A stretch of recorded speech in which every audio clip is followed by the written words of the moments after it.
Blog Talk Radio.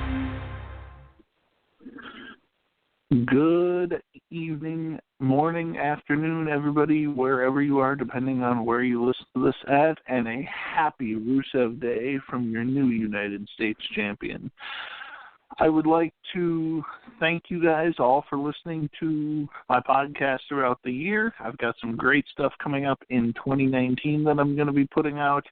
But today, a very special New Year's Eve Day edition of the show about the show.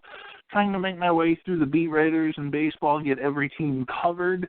Today, we hit on the most active free agent team in baseball so far for the American League West, and that would be the Anaheim Angels. I'm going to be joined shortly by their beat writer, Jeff Fletcher of the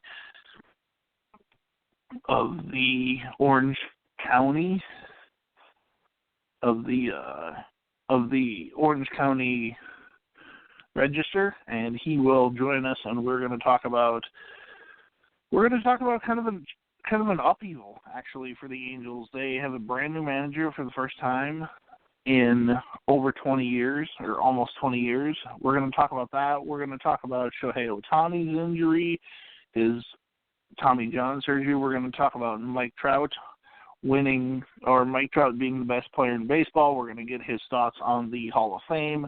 And we're also going to talk free agency. So without any further ado, I'm honored and pleased to bring in Jeff Fletcher. How you doing today, Jeff? Thanks for joining me. Sure. Thanks for having me. Let's just jump right in. You guys have been one of the more active teams in baseball for free agency. You guys just a few days ago came to terms with Jonathan Lucroy, one-year deal for $3.35 million. According to ESPN, you guys signed Trevor Cahill before Christmas to a $9 million deal for 1 year, and then the big kind of headline signing that you guys made was Matt Harvey, 1 year, $11 million. So you guys got two big rotation pieces for $20 million. Talk about what those signings, what effect those signings are going to have on the club, because those are two pretty solid guys, especially if Harvey can get back to kind of his old ways. Well, I think the Angels' basic philosophy for the 2019 season was to try to make themselves as good as they can possibly be without really taking any big risks or long-term gambles that affect, 2020 and beyond. Because I think with the state of their farm system and, the state of their payroll without the Pujols, getting a year closer to being off the payroll, I think they feel like their best window for being a very good team really starts in 2020. So I think 2019, they're just kind of trying to get as many short-term upside guys as they possibly could get. And obviously the, Lucroy, Harvey, Cahill are all one-year deals. They're all guys that are, hardly sure things, but they all could be certainly improvements on what they had. And the cost is reasonable. And I think that's, they won 80 games last year. I think right now on paper, they look like maybe an 85-win team, and if they get some breaks and some things go their way and they win 90, then they can make the playoffs. I think that's pretty much what their goal is.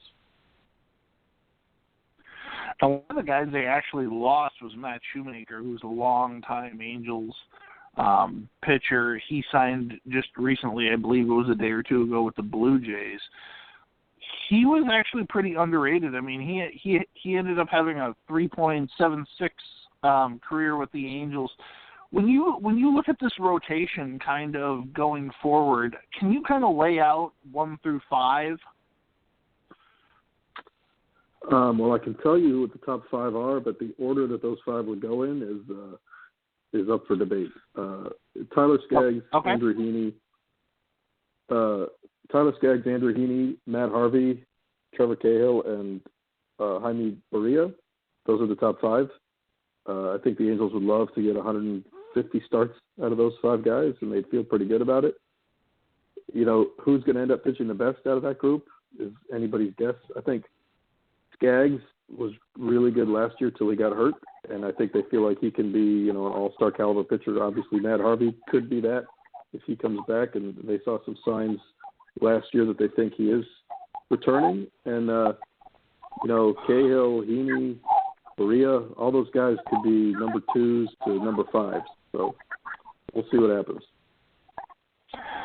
Yeah, and Angels GM Billy Epler said right around the time of the winter meetings that they were looking for lots of pitching and a starting catcher. Well, they, as we just talked about, they addressed those 2 needs big time. They also reportedly just fell short on Patrick Corbin and Nate Eovaldi, who signed with the Nationals and then with the Red Sox as well.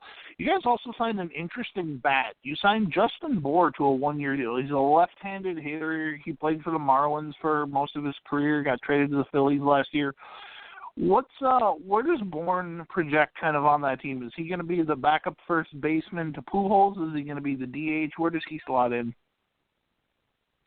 Well, the situation the Angels have is they have Shohei Ohtani, who had Tommy John surgery, and he can only be the DH, but he's probably going to miss the start of the season, and that could be the first week, the first 4 weeks, the first 7 weeks, something in there. And Albert Pujols is also coming off of 2 surgeries. He had surgery on his knee in the beginning of September, and then he had a minor elbow surgery. So those 2 guys, both coming off surgery, there's going to be a lot of at-bats to supplement them at first base and DH. So that's basically what Justin Bour is.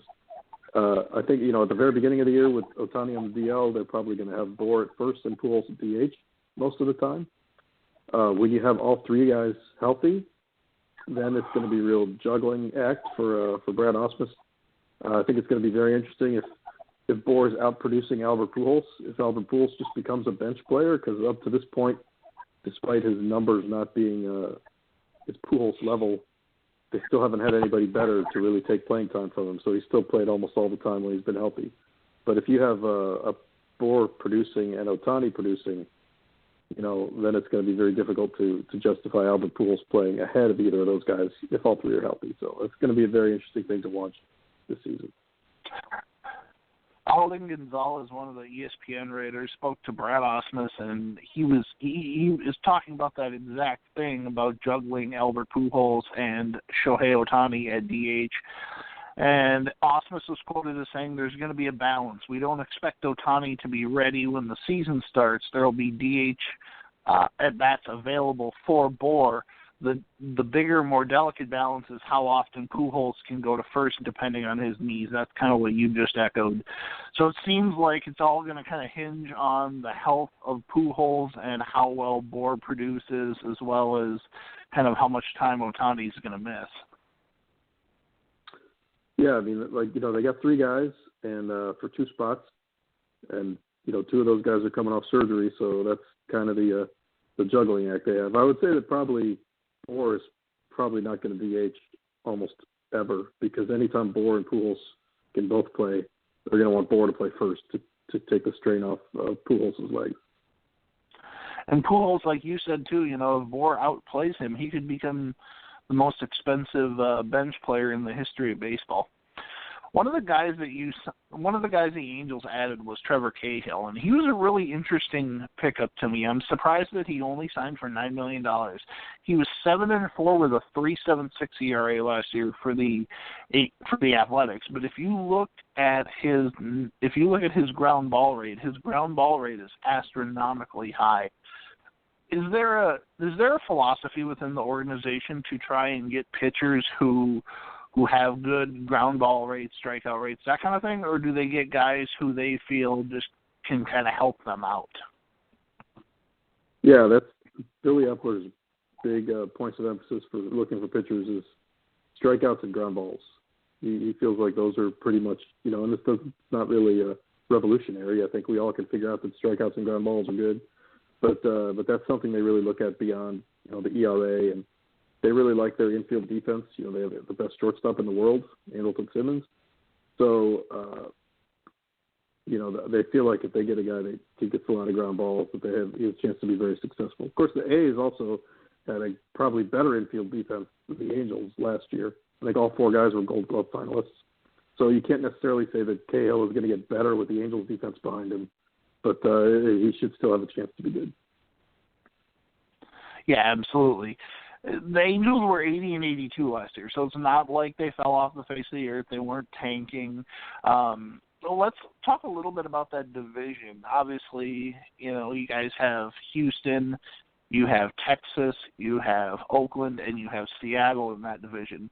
When you look at that division and you see that Seattle's been by far the most active team in free agency trades in the offseason, and then you guys have probably been second most, what kind of message does that send to players within the organization or maybe free agents where you can say, hey, we're being active, we're trying to get the guys we want to win and come play for us, and here's what we have to offer? Well, it's kind of a glasses half full, glasses half empty thing. You could say the Angels have sure added a lot of players, but the Angels have not added any of the quote-unquote top guys that, a lot of Angels fans would love to see them sign. They would have liked to see them sign Patrick Corbin, or they'd love to see them sign Manny Machado or Bryce Harper. They're not doing any of that. They tried for Corbin, but they're instead just making a lot of smaller moves that could be really good moves, or they might not be good moves. But as far as the division goes, I think that obviously the Mariners are not going to be a factor, and the Rangers are not going to be a factor. The A's, who won 96 games, I think, last year, their starting rotation is still just a bunch of big holes, and they had a great bullpen last year, and bullpens traditionally are very inconsistent, so it's not necessarily a lock you can count on that again. And the Astros have lost 3 of their starting pitchers from last year and so far haven't replaced them. So obviously the Astros are the best team. The Angels have to go a ways to unseat the Astros. But I don't think the Astros are the kind of team that you, right today as we speak here, pencil them in for 100 wins right off the bat, because they do have some holes in their rotation. They lost Marwin Gonzalez. Doesn't look like he's coming back, and he was a very big key for them. I think they're going to be the best team, but I don't think it's an unreachable goal that the Angels could at least challenge them a little bit. Now, one other guy that we forgot to mention that the Angels acquired this offseason is Tommy La Stella, and he's interesting because he set a Cubs record last year for getting hit by pitches 24 times. Where does he factor in, and will he be getting everyday at-bats? I think they just see him as a utility guy playing all over the place. At the time they got him, they actually said he was going to play a lot more first base than he'd ever played before. He'd only played one game there before. He'd been a second and third baseman, and they said they wanted him to be prepared to play first base. And that was before they had Justin Bour. So I think at the time they acquired La Stella, there was probably a thought that he was going to be, when Ohtani was out and Pujols was DHing, that La Stella would play first. Now that they have Bour, I think he's just more of a backup, kind of a fill-in all around the infield when somebody gets hurt. I think they like his on-base percentage. It's definitely a big thing that they're trying to focus on offensively, and his versatility. So I don't see him getting everyday at-bats anywhere, but I do think that he has a chance to fill in a lot. Now, right after the season ended, Mike Scioscia was announced that Mike Scioscia would not be coming back to to manage the Angels. He had held the job since the start of the 2000 season, 1,650 wins, a World Series title over 19 seasons. It was quickly announced that Brad Ausmus was going to be the manager. That move was announced on October 21st. Can you talk about that process and how the team decided that Ausmus was the best guy for the job? Well, they had hired Brad Ausmus a year earlier, right after he got let go by the Tigers, to be a special assistant to Billy Epler. So he spent the 12 months sitting next to Billy at games in Anaheim, going on the road through, visiting all the farm teams, kind of sticking his foot in the water in all areas of the organization. So he had a really good idea of how Billy Epler wanted things to operate and how the Angels operated. So it was basically a year-long job interview. I don't believe that when Billy hired Ausmus in 2017, it was with the idea of him being the next manager, because they really didn't know each other. I think he just thought, hey, this is a really good baseball guy who doesn't have a job, so let's give him a job and know each other. And I think over the year, they really kind of clicked. And, you know, when they did start the process, the interview process, I believe it was a legitimate process. They weren't, you know, just for show that they talked to these other 9 people. But, you know, Ausmus obviously sort of came into it with the answer key a little bit because he knew Billy the best of any of the guys. And, you know, I think that they really hit it off. And it's going to be interesting to see what, if anything, is really different with the Angels now with a different manager. But, you know, I think it'll be definitely interesting to have somebody, a different voice at the helm. Yeah, it will, and you know, it's one of those things. It's kind of surprising to see that a guy like Scioscia, who was a catcher, was replaced by another catcher in Brad Ausmus, and then you have in that same division you have A.J. Hinch, who was a catcher in the major leagues. Is there a trend around baseball that to hire catchers because they're kind of the quarterbacks, so to speak, or they're the on-field managers, and therefore they kind of dig in the deepest in terms of every situation to know in games? Is there kind of a feeling around baseball that more catchers are going to start to be hired? I don't know if you could really call that a trend because I think it's been going on for about 75 years. So I think that throughout baseball history, the catchers have been the guys who've become managers the most. And I don't know if it's increased, but as long as I've been watching baseball, it seems like most managers are catchers. Yeah, it seems like it's an interesting trend. You're right, and catchers have been managers a lot lately throughout the last 75 to 100 years of baseball. But it seems interesting that there's at least 3 of them right now in the majors. Let's switch gears here. Let's talk a little bit about the best player in the world, and that's obviously Mike Trout. Had a good year last year. What team looking for the same thing this year? Are they looking for a little bit more out of him? What are they looking for from Mike Trout coming into 2019? I mean, he pretty much, you know, his years that are better or worse than other years are very by a small amount. They're all pretty much the same. So I think that as long as he's healthy, they're going to get the same thing out of him. Now last year he missed about 3 weeks because he had a wrist injury, I believe. And so, you know, and the year before that he missed about 6 weeks when he tore a ligament in his thumb. So if they get him for a whole year without missing any time, then obviously that's going to be an improvement. And if you can improve on Mike Trout, then you're in pretty good shape. Well, and it would be pretty nice if they could. His 2018 year was very good. It was probably a down year in terms of RBIs by Trout standards, but it was still very good. It was he hit 312, 39 home runs, 79 RBIs with a on base of 460. That's a lot of home runs and not a lot of RBIs. Is Brad Ausmus's focus going to kind of be to try and get more guys on base for Mike Trout and for Albert Pujols and for some of the run producers? Or is he just going to kind of take what he gets from Trout? Well, I think that's Billy Epler's strategy for the offense is to get as much on-base percentage as he can get. And obviously that leads to more guys on base in front of Mike Trout. So they have an interesting kid who's going to get a chance to be the everyday second baseman named Luis Rengifo. And he had a .399 on-base percentage in the minors last year at 3 levels. So if that can translate and he can, you know, even get on base at a .340 clip in the major leagues, and he can hit leadoff and he's also very fast, that could be a really nice addition for the Angels. But he's never played in the big league so far. He's probably 3rd on the depth chart at second base going into spring training. So he has a little work to do, but if he does emerge into that role, it could definitely help him.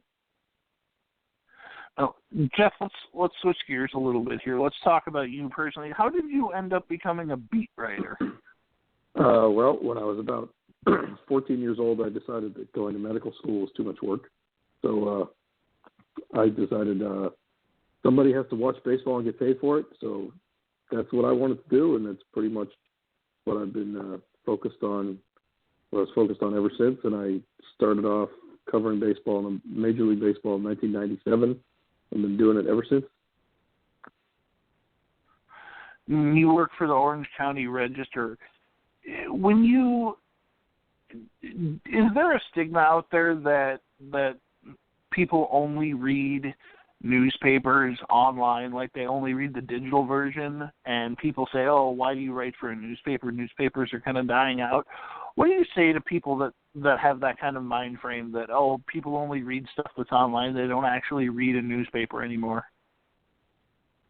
Well, it doesn't bother me if they read it online or in the newspaper. It's the same thing as far as I'm concerned. So people that say, I don't want the newspaper, I just want to read it online, well, it's the same product. It's just the manner in which you're consuming it. So, what we have to do is convince people that they still should pay for it, even though they read it online, because they're getting the same product as they would get if they picked up the paper. And even if they don't want the paper, they're still getting a product. So that's the issue that we have right now. Now, you guys have been kind of behind the Astros and the Athletics for the last 3 or 4 years. The Athletics obviously are an interesting story in baseball because last year they had the lowest payroll in baseball, and Chris Davis led Major League Baseball, I think, with 46 or 47 home runs. And you guys spent a lot of money on Pujols and Trout years ago, and it didn't seem like it wasn't paying off in terms of playoff appearances. Talk to me about how the team justifies all that spending in terms of, well, we have this guy who's the best player in the world. He's Mike Trout, and we're trying to build around him, and kind of how it could be looked at as kind of rebuilding, but not a total tear down. Yeah, well, first of all, a lot of the spending was Albert Pujols and Josh Hamilton, and I think those things were pretty much driven by the owner, Artie Moreno. He likes to make a splash and wanted to get the big thing on the market, and he did. And I think after those deals, neither one of which has worked out great, they sort of scaled back and they said, all right, maybe it's not such a good idea to try to just buy players, that are past their prime and pay that much for them. So they really haven't made any huge signings at all since then. They did sign Justin Upton to an extension.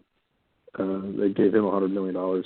But otherwise, they pretty much have stayed sort of low profile because they're trying to build a farm system, because that's the way that Billy Epler believes that you can have a sustained winning product, is to do it through a strong farm system. And so it's sort of the difference between if you want to try to lose 10 pounds in 2 weeks and just don't eat anything, but then it's just going to come right back, or else trying to lose 1 pound a week for 10 weeks, which I think the Angels are doing now, the more slow, steady plan. So it's kind of disappointing to some fans that want to see them go from 0 to 100 all of a sudden, especially with Mike Trout only having 2 years left.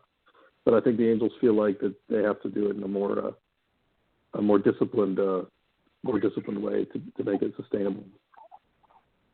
You brought up an interesting point, and that's Mike Trout's got 2 years left. Whether they make the playoffs or not, do you see Mike Trout signing an extension either next offseason or the offseason before he hits the free agent market? And if so, what kind of ballpark number is he going to get? I actually think that there's a decent chance that he signs an extension this offseason. I think that once Manny Machado and Bryce Harper's deals are in the books, that sort of sets the talking point to begin with for Trout. I think the Angels want to sign him. I think money is not going to be an object. They're going to give him whatever money he wants. He's obviously going to get the biggest contract in history. It's probably going to be $400 million plus. And so it really comes down to, does Mike Trout want to play for the Angels for the next 10 or 11 years? And, obviously the Angels and Mike Trout would both have loved to have won some more in past years. But when he's deciding from 2021 through 2030 where he's going to be, it matters most what kind of shape the Angels are going to be in for those years. If they had gone all out to be great in 2019, but then they had no farm system and they couldn't spend any more money the rest of the years, that doesn't necessarily help Mike Trout from 2021, 2024, 2026, all those other years. So I think that's the reason they're trying to do it in a sustainable way. And I think as long as Mike Trout likes playing for the Angels, they treat him very well, the fans treat him great, and the Angels make a fair financial offer, I think there's a chance that he signs it. I don't think they'll trade him under any circumstances, because the only way that you can really trade him is if you know that there's zero chance of signing him and there's zero chance of winning in the 2 years you have left of him. And I don't think that both of those situations are going to come to fruition. So I think he's going to be an Angel for at least the next 2 years and probably a lot longer. Do you think he ends up, when his career is said and done, the day he retires, will he have been a Los Angeles Angel for his entire career? It's hard to say. It certainly doesn't happen very often, but when it does happen, it's guys like him. I think it's possible. Okay. I would probably say, if you put a gun to my head, probably no, just because it's more likely than not that he won't. But I think there's also a very reasonable chance that he does play his whole career with the Angels. Now, when you look at the Angels kind of on the whole, you mentioned one thing at the start of the show, and that was their farm system. It seemed like you mentioned the Josh Hamilton and the Albert Pujols signings, and it seems like they've made a lot of trades where they've really kind of given up a lot in their farm system to acquire players. How is the rebuilding of the farm system gone? Because that can be a process that, you can't exactly fix in 1 year, even with a good draft. Yeah, when Billy Epler took over, they were dead last, pretty much consensus dead last, and there was a gap between last and second to last. They were a very bad farm system, which led to a lot of other problems that they had, not just because they didn't have good young players, but because they were having to replace so many guys at the major league level all the time that it leads to a whole bunch of bad things. So anyway, what they've gotten to now is they really haven't traded away any significant players from their farm system. Since Billy Epler's very first trade was they traded Sean Newcomb for Andrelton Simmons. Sean Newcomb obviously has been pretty good for the Braves, but I don't think the Angels would reverse that trade because Andrelton Simmons has been very good for them too. Since then, they haven't traded anybody of significance. They haven't really given up any draft picks. By signing free agents, they have gone over their spending limit for the draft, I think, 3 out of the 4 years. They've spent a lot internationally that they weren't spending before. They've changed a lot of the ways that they develop the players, just in terms of the coaching philosophies and the nutrition and all kinds of things to kind of get more juice out of the orange, I believe is the way Billy Epler puts it. So, to take the players they already have and make them better. And right now, they're probably industry consensus is they're maybe 9th, 10th, 11th in the majors. So in a few years, they go from 30th to about 10th. I think that they really feel like if they just keep on this course and can get into the top 5, that then they'll be really primed to have a solid team for, an extended period of years. Absolutely. And that is a great way to wrap things up here. Jeff, thank you very much for joining me today. I'll let you get back to whatever you've got planned for today. I really appreciate you giving me a half an hour out of your time and giving some insight into the Angels season, their free agent pickups, their new manager, and everything else that we talked about. Thank you very much, and I really appreciate you coming on the show.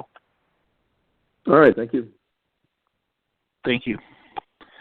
Ladies and gentlemen, that was Angels beat writer Jeff Fletcher. He works for the Orange County Register. He is, like he said, he's been covering baseball for over 20 years. He wanted to watch baseball and get paid for it, and he thought, what a better way to do it than to be a beat writer. It'll be interesting the one thing that I thought that was interesting that Jeff really pointed out was the fact that Mike Trout might sign an extension this offseason. He's got 2 years left. You don't see a lot of players sign extensions with more than 2 years left, especially the kind of deal Trout's probably going to sign. I mean, if you're looking at an 8 or 10 year deal in the $420, $450 million range, or even a 12-year deal, you're still looking at well over $35 million a season. So it'll be interesting to see. I think Jeff's right in that the Machado and Harper deals are going to kind of be the starting point and the jumping off point for any Mike Trout deals. And I also agree with him. I don't think Mike Trout gets traded. There were some rumblings of it, or ESPN had written a few articles in the last couple of years. What would it take to trade Mike Trout? What would trade scenarios look like? I don't think it happens. I agree with Jeff. I think he loves being an Angel. I think the Angels fan base loves having him. I think Artie Moreno loves having him, and I think they'll do whatever they need to do, and they should. He's by far the best player in baseball. He's on a Hall of Fame caliber career. He could go down as one of the 5 best players of all time. This was a special New Year's Eve Day episode of the show about the show. Thank you guys so much for joining me in 2018 for this podcast. I will be starting up episodes again here soon with episode 46, which will be the first episode of season 2, and I hope you guys can join me for that. Thank you everybody for listening. Also, next year, 2019, I'm going to do some giveaways. If you leave reviews, if you help me find guests, all that kind of stuff, we're going to do some fun giveaways. So make sure you're listening. We're going to do code words, and we're going to do phrases you need to tweet. So thank you guys very much. I appreciate it, and we'll see you down the road in podcast land. Happy New Year.